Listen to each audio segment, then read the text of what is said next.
Wa man tawaddu'a li ghaniyin li ghinahu faqad dhahaba sulusadinihi. Ini hadis ya, yang artinya, dan barang siapa merasa rendah di hadapan orang kaya karena kekayaan, sungguh orang itu telah lenyap atau hilang 2/3 keagamaannya. 2/3 agamanya. Jadi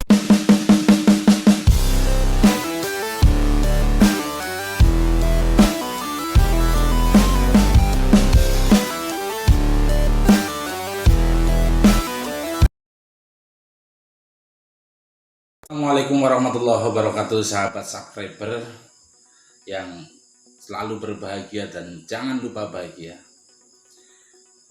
Konten kali ini saya ingin mensikapi wacana yang dibangun oleh Dr. Ade Armando dan sekarang menjadi viral terkait dengan mengkomentari atau membahas tentang fenomena selebritis yang pamer kekayaan untuk kepentingan kontennya, untuk kepentingan mendongkrak popularitasnya dan dalam tanda kutip untuk mengejar pundi-pundi rupiah. Kali ini saya akan membahas tentang kekayaan. Saya mencoba untuk mengangkat tulisan dari seorang dosen Universitas Nahdlatul Ulama Surakarta, dosen Fakultas Muhammad Isom, ya, dosen Fakultas Agama Islam Universitas Nahdlatul Ulama UNU Surakarta. Ini ditulis tahun 2017. Artinya ini sangat netral, tidak terkait dengan viralitas hari ini, terkait dengan selebritis kita. Beliau bikin judul yang cukup menarik sebenarnya menurut saya. Larangan menghormati orang kaya karena kekayaannya. Ternyata ada larangan menghormati orang kaya yang semata-mata karena kekayaannya. Jadi kekayaan bukan simbol kehormatan yang semestinya untuk dihormati. Dalam masyarakat modern yang materialistik dan kapitalistik, harga diri atau kehormatan seseorang seringkali dilihat dari harta kekayaan yang dimilikinya. Dan ini fenomenanya hari ini muncul ketika YouTuber di era pandemi COVID-19 ini muncul, sehingga artis-artis lebih banyak bermain YouTube. Artinya semakin seorang kaya raya, ia akan semakin dikagumi dan dihormati banyak orang. Itulah kira-kira karakteristik masyarakat Indonesia, sehingga konteks ini dimanfaatkan betul oleh selebritis kita untuk mendongkrak popularitas dan pundi-pundi rupiahnya. Sementara orang-orang miskin yang semakin tersingkir dan sering dilecehkan, penghormatan kepada orang kaya semata-mata karena kekayaan tidak dibenarkan dalam Islam. Berdasarkan hadis marfu yang diriwayatkan oleh Al-Baihaqi sebagai berikut: Wa man tawaddu'a li ghaniyin li ghinahu faqad dhahaba sulusadinihi. Ini hadis ya, yang artinya, dan barang siapa merasa rendah di hadapan orang kaya karena kekayaan, sungguh orang itu telah lenyap atau hilang 2/3 keagamaannya. 2/3 agamanya. Jadi ini ketika ada orang miskin mengagumi orang kaya karena semata-mata karena kekayaannya, itu sama halnya dengan hilang agamanya sepertiga.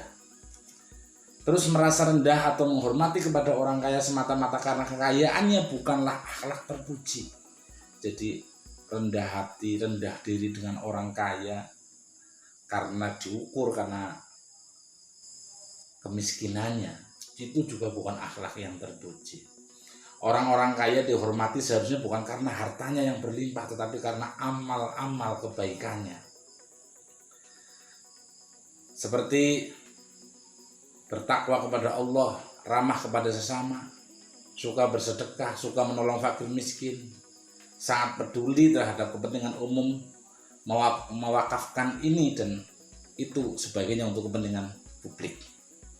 Ini menurut Isomuddin. Jadi kalau menghormati hanya karena hartanya, kita bukan masuk kategori akhlak terpuji. Menghormati karena kedermawanannya, karena kepeduliannya terhadap sesama, itu diperbolehkan. Barangkali kita bertanya-tanya mengapa Islam melarang penghormatan kepada seorang karena kekayaannya. Jawabannya, kata Pak Isomuddin, banyak alasan bisa kita temukan. Diantaranya adalah pertama, karena manusia lebih mulia daripada harta benda. Nih ya, perlu digarisbawahi, manusia lebih mulia dari harta benda. Manusia adalah makhluk terbaik dan paling mulia diciptakan oleh Allah Subhanahu wa taala, sebagaimana surat Al-Isra ayat 70 yang berbunyi walaqad karamna bani adam wa hamalnakum fil barri wal bahri wa razaqnakum minat thayyibat wa fadalnahum ala katsiri mimman khalaqna tafdila, yang artinya, dan sungguh kami telah memuliakan anak cucu Adam dan kami angkat mereka di darat dan di laut, dan kami beri rezeki dari yang baik-baik, dan kami lebihkan mereka di atas banyak makhluk yang kami ciptakan dengan kelebihan yang sempurna. Ini alasan yang pertama bahwa manusia diciptakan lebih mulia dari harta. Seseorang yang menghormati orang kaya semata-mata karena kekayaannya, sesungguhnya ia telah merugikan keimanan dan keislamannya sendiri.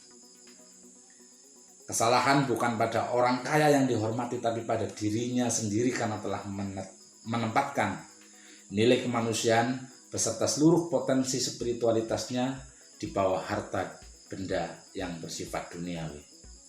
Rasulullah menyebut orang-orang tersebut telah lenyap sepertiga, 2/3 agamanya, atau 80%. Ini luar biasa. Islam sangat konsisten membahas ini. Yang kedua, karena kekayaan berupa harta benda bukanlah kekayaan yang sebenarnya. Rasulullah telah bersabda, laisal ghina an kasratil aradi walakinnal ghina nafsi. Artinya bukanlah yang dinamakan kaya itu karena banyak harta, tetapi yang dinamakan kaya sebenarnya adalah kayanya jiwanya yang kaya, besar hati.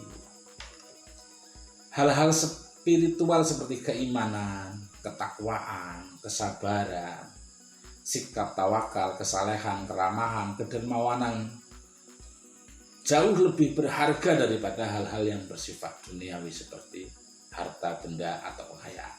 Di hadapan Allah, harta manusia tidak ada artinya hingga harta itu benar-benar dikonversi menjadi harta spiritual. Ini yang penting, bagaimana pada orang-orang kaya untuk bisa mengkonversi hartanya menjadi amal-amal kebaikan. Jadi harta-harta spiritual, harta-harta yang penuh dengan nilai-nilai keagamaan. Ketiga, ini alasan yang ketiga, karena mengakibatkan orang-orang miskin tidak dihargai dalam masyarakat.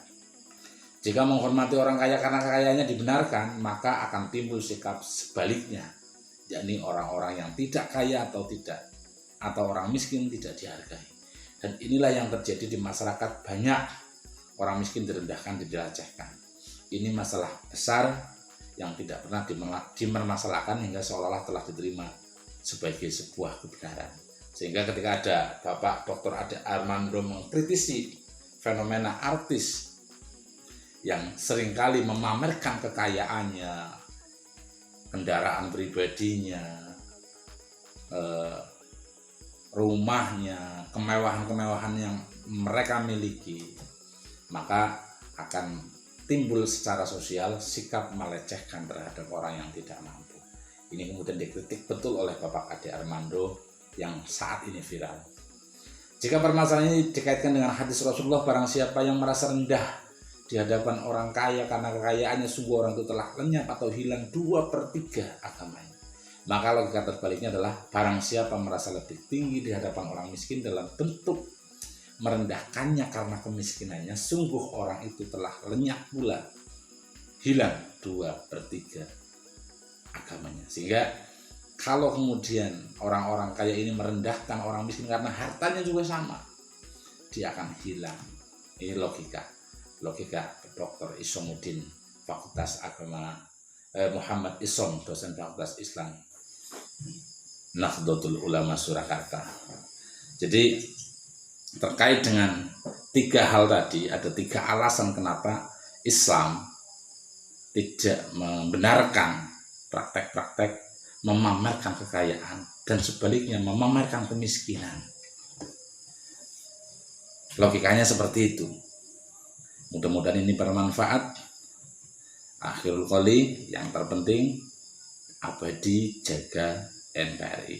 Saya Basro Sadi. Assalamualaikum warahmatullahi wabarakatuh.